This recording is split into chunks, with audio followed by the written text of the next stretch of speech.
Olá, eu sou Tati Varjão e daqui a alguns meses eu vou estar fazendo 58 anos de idade. E eu tô aqui para te dizer e para compartilhar como aos 54 anos, há 4 anos atrás, eu nasci de novo. E vou compartilhar com vocês hoje o meu testemunho, como eu parei de fugir de Deus e vou te falar da minha história de conversão. Para contar como foi que eu me converti, primeiro você vai precisar entender a minha história e a história das mulheres da minha família. Quando eu nasci, minha avó materna era viúva, minha mãe estava... Quando aos 7 anos de idade, minha mãe perdeu o pai. Então, minha avó, ela ficou sozinha, com 3 filhas para criar. E num determinado tempo, ela começou a ouvir vozes. Então, ela achou esse refúgio no espiritismo. Então, eu fui criada, eu nasci num berço espírita. Quando eu vim ao mundo pelas mãos de uma parteira, minha avó, foi contado para mim que a minha avó me recebeu, me pegou nos braços e disse assim uma sentença: essa guria vai ser sempre invejada por toda a vida. Imagine que você, um bebezinho ali, já nasce com uma sentença que não é positiva. Então, de alguma forma, isso influenciou muito na minha caminhada, na minha jornada, no meu crescimento. Eu ouvi durante muito tempo, durante a minha infância, eu sempre ouvia isso aqui, essa voz sempre ecoava em mim. E 6 meses também depois de nascida, eu fiquei desenganada, porque eu tive uma situação provavelmente eu tinha intolerância à lactose e os médicos mandaram eu ir embora. Minha mãe levar bebê 6 meses para casa porque eu morreria em casa. E aí, mais uma vez, eu ouvi que foi o espírito que minha avó recebia que me curou através de um mingau. Então, isso sempre fez parte da minha vida. E eu tô contando isso para vocês para que vocês entendam como uma crença familiar, como essa herança, ela pode perseguir as nossas vidas. Eu me emociono muito falando disso. Vou até pegar um golinho d'água. Tô nesse momento aqui com 2 meninas lindas, a Pietra que tá aqui na minha frente e a Sofia aqui do meu lado para poder... Nada é por acaso, né? Quando eu tava me preparando para gravar, essas 2 princesas do Senhor chegaram e estão aqui junto comigo. Mas vamos dar continuidade. Eu cresci dessa forma achando que todos os ambientes onde eu estivesse eu seria invejada. E isso cria uma certa rejeição. É como se a gente não estivesse se apropriando dos lugares ou se fosse uma ameaça para os lugares. E em toda a minha trajetória, para todas as minhas situações, eu recorri muito aos espíritos. Sempre via minha avó invocando os espíritos. E depois eu passei na época da escola, eu estudei em colégio católico. Tinha algumas coleguinhas que eram cristãs, elas eram evangélicas, e eu vi o quanto elas eram discriminadas. Mas, ao mesmo tempo que eu estudava em colégio católico, eu sempre ouvia minha mãe dizer que na Bíblia só tinha mentira. Então, eu fui criada assim, aquilo tudo é mentira. Então, se uma pessoa é muito influente na sua vida como mãe, como pai, como é que eu ia acreditar que na Bíblia estavam todas as verdades, se eu ouvia tudo contrário a isso? E as mulheres tinham uma força muito grande. Minha avó, minha mãe, meu pai sempre foi mais reservado, sempre um questionador sobre Deus. Ele tinha sempre um questionamento, uma dúvida com relação a isso. E foi assim que eu cresci. Quando eu já estava mais crescidinha, já estava na época de ir para a capital para estudar, eu fui me deparando com algumas outras crenças, como o tarô, os búzios. Então, eu sempre busquei no externo, nas pessoas, resposta para o que eu tinha que fazer. Sempre gostei de estudar para mim nunca foi sacrifício, sempre foi um prazer. E mergulhei muito nos estudos para que o sucesso viesse através de conquistas que eram dadas pela intelectualidade, conquistas materiais. Então eu persegui esse caminho. Sempre tive me era dado um dom, eu sempre conversava com pessoas mais velhas que eu. Tinha um senhorzinho, era tão engraçado, eu era jovem e eu sempre conversava com esse senhorzinho, sempre sobre questões da alma humana. Mas eu não me dava conta disso, porque eu tinha que perseguir e corresponder ao que me era cobrado nos estudos. Eu tinha que ser sempre a melhor aluna, tinha que dar conta de tudo, então nem pensar nas coisas da alma. Logo que eu entrei na faculdade, eu fiz odontologia, e isso teve muita influência da minha mãe. E eu continuei nessa intensidade de buscar sempre respostas. Se eu ia fazer um vestibular, quem é que eu ia consultar? Os espíritos, eu ia consultar os búzios, os tarôs. Quando eu também me envolvi no primeiro relacionamento, foi dessa forma. Quando tive a desilusão, minha primeira desilusão amorosa, também recorri a tudo isso. Quando fui casar, também recorri. Olha que influência. E jamais eu pedi a orientação de Deus. Jamais eu tive uma conversa íntima com Deus para ter essas respostas. Então eu fazia as coisas pela força do meu braço, pelo que eu achava que era certo, e aí Deus que entrasse para ajudar. E como é diferente quando se tem um encontro e começa a ter uma profundidade de intimidade com Cristo, com Jesus, o Filho de Deus. Teve uma época que eu estava no consultório e eu lembro perfeitamente que eu atendi uma cigana. E aí essa cigana começou a falar muita coisa no meu ouvido, foi um dia muito difícil. E a funcionária do consultório, ela disse: doutora, eu vou lhe levar na minha tia, ela vai te ajudar muito. Naquele momento, eu conheci um centro de Umbanda. E nesse centro de Umbanda, comecei a dizer, juntava espiritismo com Umbanda, e aí eu comecei a ouvir assim: enquanto você não desenvolver sua mediunidade, sua vida não vai andar. E aí eu fui mergulhando de cabeça nisso, banho de folha, nome de orixás, comecei a vestir uma cor de roupa para cada dia da semana, que é correspondente a um orixá. E isso foi fazendo parte do meu cotidiano, e achar que cada nova conquista que eu tinha, cada degrau que eu ia subindo, cada pós-graduação que eu ia fazendo e conquistando, sempre estava atrelado aos conselhos que eu ouvia de fora dos espíritos e dos orixás. Quanto mais eu ascendia profissionalmente, mais eu mergulhava nisso tudo. Até as primeiras viagens internacionais que eu comecei a fazer, eu consultava uma taróloga. Onde ela dissesse que eu teria que estar na data do meu aniversário, eu movia céus e terras. Não sei se movia céus, né? Melhor dizer que eu movia terra para estar naqueles lugares. Então, quando a gente está com a vista embaçada, quando a gente está cega, sem a visão de Deus, olhe como isso pode comprometer. E eu lembro que as funcionárias diziam assim: e aí, doutora, vai para onde esse ano? Qual lugar que você já comprou a passagem? Então todo mundo já esperava que eu consultasse tudo que não fosse atrelado a Deus para buscar resultados. E como falar de toda a minha vida num vídeo, como falar de 54 anos num vídeo. Foi assim nessa caminhada.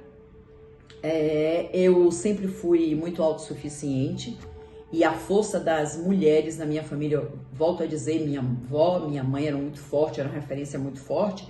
Como meu pai era um homem muito mais na dele, mais reservado, lia muito, até me influenciou muito pelo gosto, pela leitura.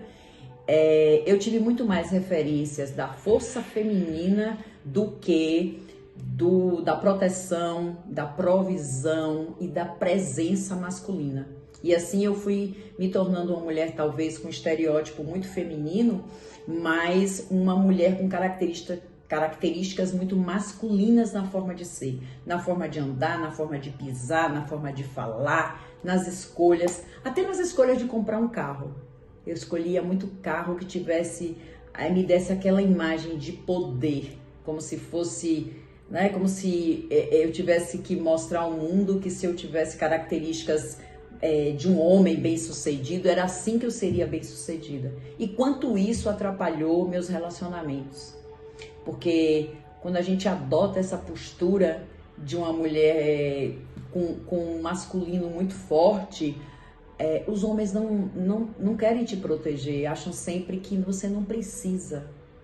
E há uma diferença entre mostrar fraqueza e fragilidade. Fragilidade não é fraqueza. E eu só vim entender isso muito tempo depois. E olha quanto tempo eu demorei para entender tudo isso.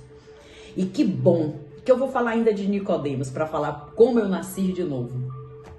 Nessa trajetória, Deus colocou uma prima para ir à minha casa, uma prima que não é da minha geração, mais nova, e essa prima começou a falar de Jesus. Ela também tinha percorrido outros caminhos e começou a falar de Jesus para mim. Aí eu achei aquilo interessante, que a abordagem que ela estava trazendo das passagens bíblicas eram bem diferentes do que eu ouvia, que era tudo mentira, ou que a Bíblia estava relacionada a pessoas que tinham um nível ou um padrão social mais baixo. Sabe aquelas senhorinhas do coque ou aquelas mulheres com pouco estudo? Era essa visão enganosa que eu tinha da palavra de Deus, porque eu ouvi isso o tempo todo. E as crenças se formam em nossa cabeça ou por um forte impacto emocional ou por repetição. E eu criei essas crenças por repetição. Então, quando essa prima chegou à minha casa, ela começou a tocar o meu coração. E um dia, lembro como hoje, no dia 5 de julho de 2018, eu ouvi a voz de Deus tomando banho. Eu ouvi nitidamente. Eu naquela época chamava intuição. Hoje eu sei que foi a voz do Espírito Santo dizendo assim: de onde vem o meu socorro? Aí eu liguei para essa prima e disse: prima, onde é que fala na Bíblia que tem essa coisa de onde vem o meu socorro? Aí eu vim entender que era um salmo que falava que o socorro vem dos montes. E aí no outro dia eu fui tomar banho de novo, o Espírito Santo voltou e me disse assim: você precisa honrar seus antepassados. Eu disse: que louco! Eu nasci, na verdade, numa cidade, se não me falha a memória, a quase uns 300 quilômetros de Salvador, Bahia. E eu disse: prima, eu preciso ir em Serrinha, na cidade onde eu nasci. Ela: você vem pra cá? Eu digo: eu vou aí. Chame a missionária que sempre ora com você, eu quero conversar com essa senhora. Ela disse: mas ela não tá na cidade, você vai sair de Salvador para vir para cá? Eu digo: eu vou fazer isso, meu coração tá mandando. E foi assim que eu fiz. Eu, no dia 7 de julho de 2018, essa é uma data que eu jamais vou esquecer, eu fui à cidade onde eu nasci, subi ao topo de um monte com a minha prima e com a missionária, e lá, olhando a cidade toda do alto, eu disse assim para Deus: eu honro todas as mulheres da minha família, a minha avó, a minha mãe, todas as mulheres que fazem parte da minha geração, mas a partir desse momento a crença delas não é mais a minha. Só o Senhor é Deus na minha vida. E assim, naquele momento, essa missionária fez um apelo se eu aceitava Jesus como meu único e suficiente Salvador. E eu disse um sim tão profundo, mas ainda sem noção do que eu estava dizendo. Eu vou falar para vocês, o que eu vou falar agora é muito forte. Eu vomitei meia hora, 30 minutos. Eu estava vomitando a ponto de não saber mais o que botar para fora. Quando eu desci daquele monte, eu disse a Deus: tire tudo que não está em conformidade e que não está em congruência com o que o Senhor quer para minha vida.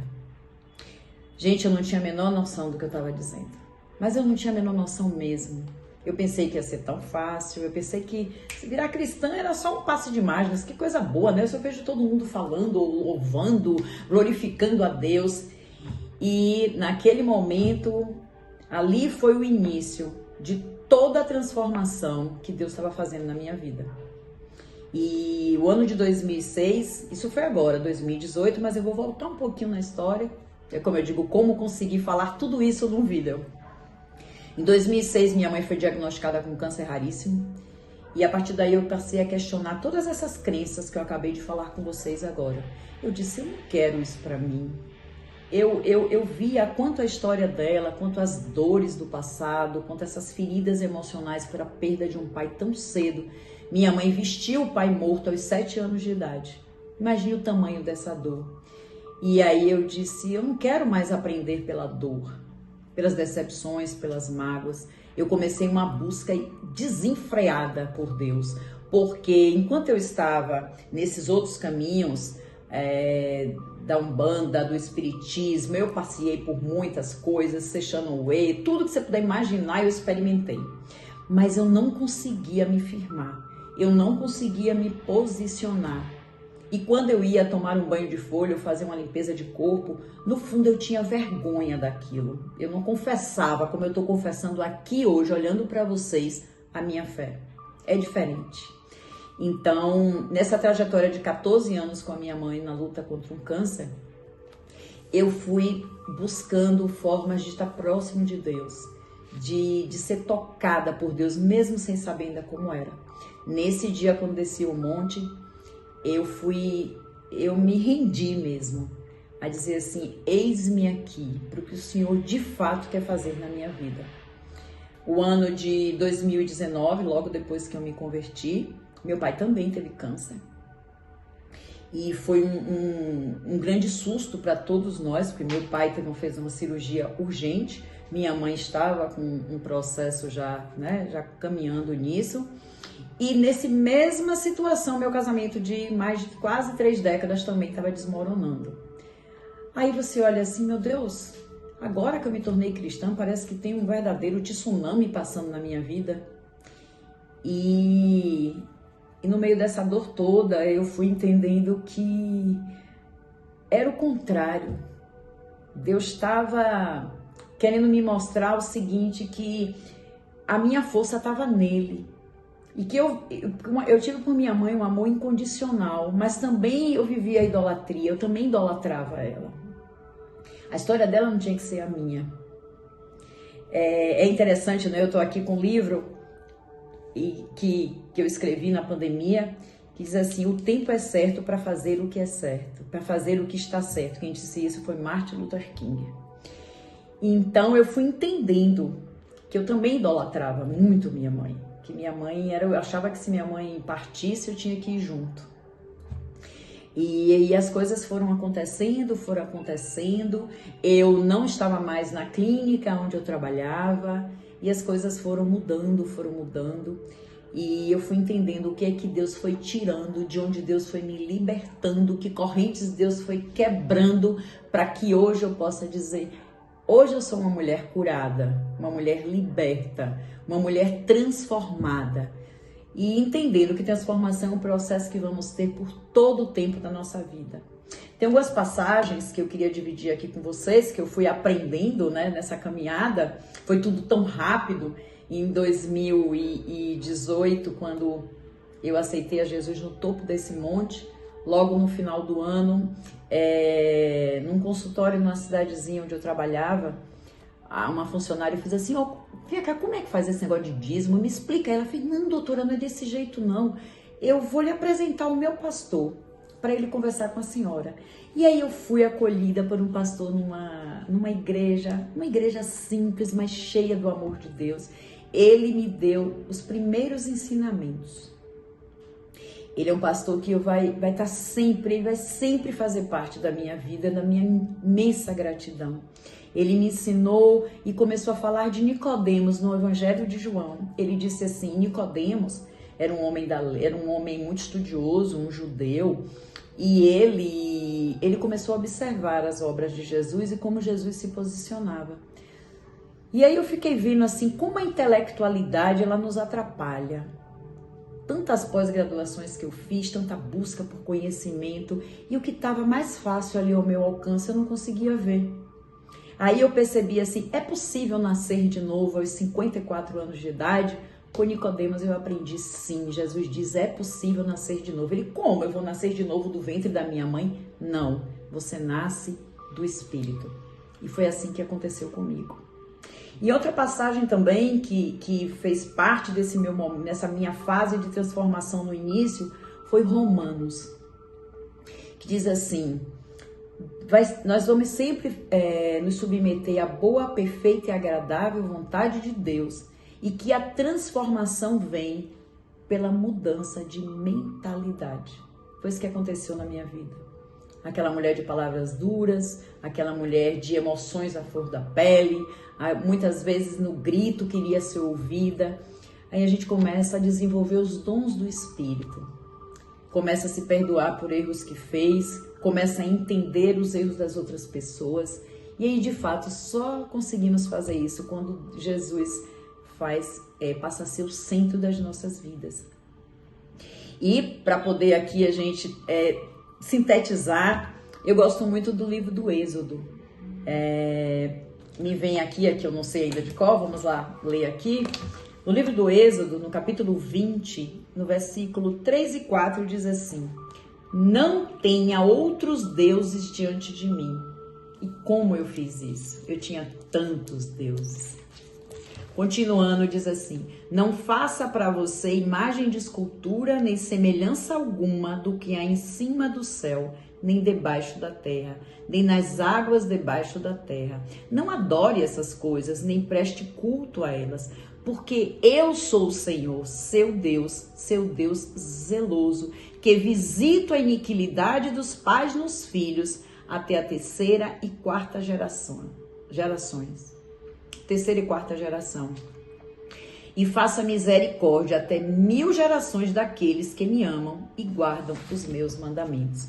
Foi essa decisão que eu tomei para minha vida, para que eu pudesse mudar, fazer essa aliança com Deus a partir de mim e poder estar abençoando as minhas futuras gerações.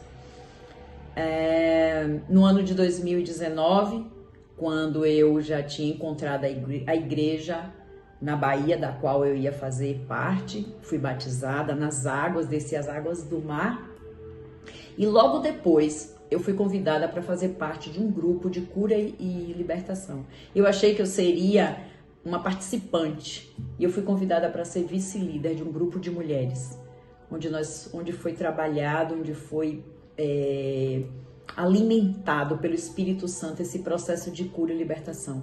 Ao final desse curso, eu tive a voz do Espírito Santo dizendo assim: filha, guarda o nome Mulheres Curando Mulheres. E quando eu fui falar sobre isso com o pastor, eu digo ao pastor, durante esse processo de 30 semanas, eu ouvi a voz do Espírito Santo me dizendo isso. Ele disse: aí vai estar o teu caminho, o teu ministério. Eu não tinha a menor noção do que era nada disso.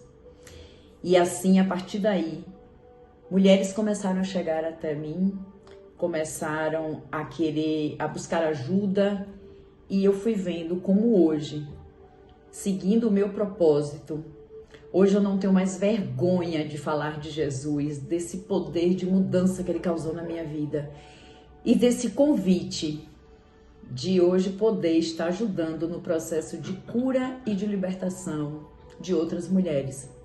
Quando minha mãe faleceu em 2020, na pandemia, eu vivi tudo aquilo. A dor do não poder ir para o enterro, a dor de estar trancada também sozinha de Covid. E no outro momento a gente fala disso. Foi quando Deus me deu o direcionamento pelo Espírito Santo de escrever meu primeiro livro, que sempre foi um sonho. E aqui nesse livro está o motivo pelo qual eu coloquei todas essas verdades para fora. Tem uma parte que eu digo assim: tudo isso ficou aprisionado dentro de mim e foi dando lugar a prioridades e urgências por sobrevivência que justificavam o desencaixe do quebra-cabeça da minha própria identidade. E hoje eu digo que eu me sinto plena, leve e feliz por saber que a minha identidade hoje está firmada na rocha. E o nome dessa rocha é Jesus Cristo. Beijo da Tati.